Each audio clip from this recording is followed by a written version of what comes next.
Aujourd'hui, je voulais faire un lien entre le syndrome du sauveur et le système nerveux, la théorie polyvagale de Stephen Porges.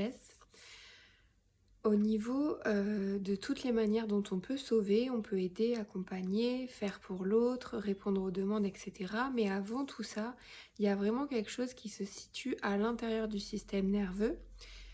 Peut-être et sûrement que ça a un lien avec l'hypersensibilité. Peut-être que c'est juste une hypersensibilité au niveau du système nerveux. Je ne sais pas. Je crois vraiment que chacun a une sensibilité différente selon ce qu'il a rencontré, selon ce dont le monde a manqué selon lui. Comme je dis souvent, on est ce dont le monde a manqué, selon notre carte du monde, selon ce que l'on a vu, ce que l'on a vécu et ce que l'on a ressenti. Pour moi, ça se passe beaucoup dans le ressenti, et donc ça partait vraiment du système nerveux. Je sentais que j'étais entourée de figures d'attachement qui avaient un, un système qui n'était pas sécure. Il y avait des comportements, des choses récurrentes qui faisaient que je ne me sentais pas en sécurité. En tout cas, que l'extérieur, même si on me disait tout va bien, on se sent bien, on est en famille, on est à la maison, etc., des comportements revenaient fréquemment. Et c'est quand j'ai pu les nommer, encore une fois mettre de la conscience dessus et comprendre, que j'ai pu comprendre encore mieux d'où venait ce syndrome, cette envie, cette casquette, cette lecture du monde que je devais sauver. Et ça se plaçait surtout au niveau du système nerveux. J'étais un peu...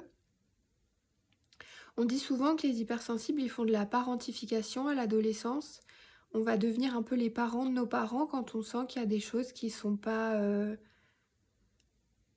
ok, qui pourraient être mieux faites selon ce que l'on pense. Donc c'est très, c'est très personnel, intime, encore une fois, chacun a sa lecture. Mais voilà, toutes les fois où je sens de l'insécurité, eh bien j'ai voulu sauver et donc remettre de la sécurité pour l'autre.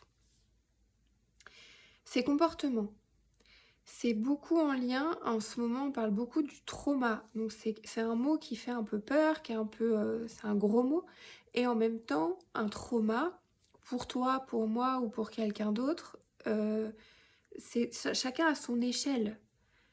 Quelque chose qui va me traumatiser ici, peut-être que toi, sur une échelle comme ça, et ben toi ce sera un peu plus haut et une autre personne un peu plus haut, etc. Donc le trauma, mais dans un sens très large. Donc cette sécurité qu'il fallait remettre, c'était au niveau du système nerveux. Pour moi, c'est comme ça que je le vivais. Et tous ces comportements, ça peut être, par exemple, quelqu'un qui surréagit. Tu veux faire peur à quelqu'un, ou il y a une porte qui claque, ou quelque chose comme ça, et hop, tu sais, une grosse réaction de peur alors que c'est juste une porte qui a claqué ou quoi. Ça, c'est vraiment quelque chose de très important à nommer pour voir en fait que tu es entouré de personnes qui sont en hypervigilance constante, qui sont dans un système nerveux, dans un fonctionnement de vigilance, de stress.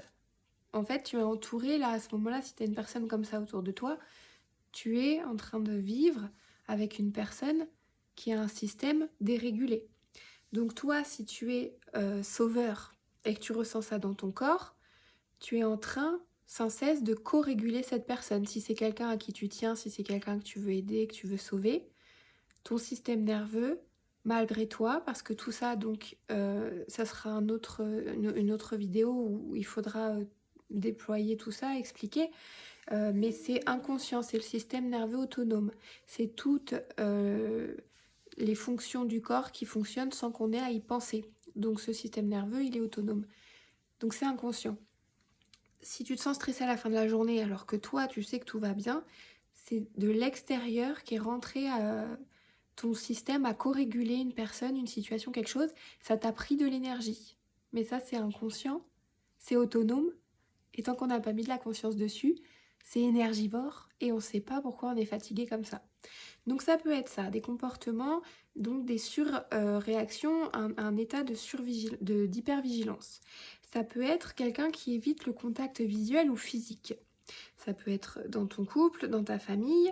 Voilà, si tu vis avec quelqu'un qui a des comportements d'évitement, c'est quelqu'un certainement qui a vécu des choses, des traumas, voilà, des épreuves. C'est la vie, quoi, les expériences. Ça, c'est pas forcément quelque chose de très grave, de très...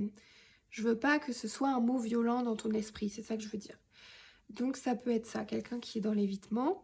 Tu es encore en train de co-réguler avec ton système et d'apporter du réconfort. Puisque Stéphane Porges, il nous explique, nous, on doit se co-réguler, revenir à la respiration, revenir en conscience quand ça va pas, mettre voilà, de la conscience, laisser de l'espace. Je te disais dans une autre vidéo, laisser du temps entre la demande et ce que toi tu vas amener. Eh bien, euh, euh, tu te co-régules toi-même, mais il nous apprend aussi que quand on va chercher le réconfort auprès de quelqu'un ou quand on cherche à tout le temps être entouré, c'est qu'on cherche aussi une forme de co-régulation et c'est en ça que les autres nous aident parfois et on se sent mieux quand on est entouré.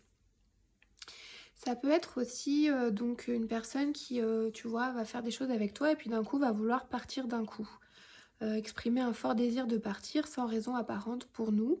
Mais voilà, tu es encore face à quelqu'un qui est dans un système stressé, traumatisé, qui a quelque chose que tu es en train de co-réguler. Je suis toujours dans cette mission de sauveur et en relation avec vraiment des choses inconscientes, implicites, qui sont dans le système, qui sont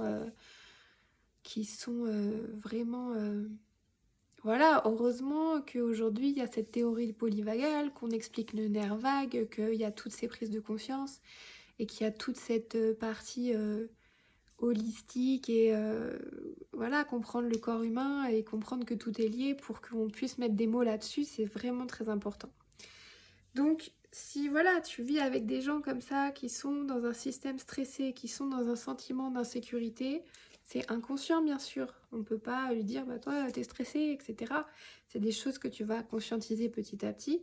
Eh bien, il va falloir arriver dans ces situations à faire la part des choses entre ton système et le système de la personne avec qui tu vis, avec qui tu es, et voir où ça prend de l'énergie et où tu peux te détacher, faire un pas de côté, prendre du temps, respirer. Voilà, tous ces petits outils qu'on peut mettre en place pour délier tout ça. Je voulais juste aujourd'hui faire ce point qui me semble très important entre vraiment ce rôle de sauveur et cet inconscient, cet implicite qui peut même se situer au niveau de ton système nerveux. Et donc c'est autonome, et donc c'est hors de la conscience, c'est hors de ton contrôle. Par contre, quand on en a conscience, on peut commencer à observer et prendre pleinement la mesure de l'importance de cette respiration, de l'importance de se prioriser, de l'importance de garder du temps pour soi, d'être seul, d'aller dans la nature. On le sait maintenant, quand on va se promener dans la nature, le chant des oiseaux, le bruit du vent, etc., ton cerveau a associé ça au silence. Le bruit de la nature, pour ton cerveau, c'est le silence. Donc ça remet de la paix, ça nettoie, ça régénère, etc. Trouve des moyens de te régénérer, trouve tes moyens de te protéger et essaye avec toutes ces informations que tu collectes de toujours dénouer, démêler ce qui est à toi et ce qui est à l'autre. Si tu me suis un peu là, moi c'est vraiment ça, je suis addict de la clarté mentale et de savoir ce qui m'appartient, de ce qui ne m'appartient pas, pour ne plus retomber dans ces travers et cette casquette de sauveur compulsif qui prend de l'énergie et qui nous détruit, entre guillemets. Prends soin de toi et à bientôt pour une prochaine vidéo.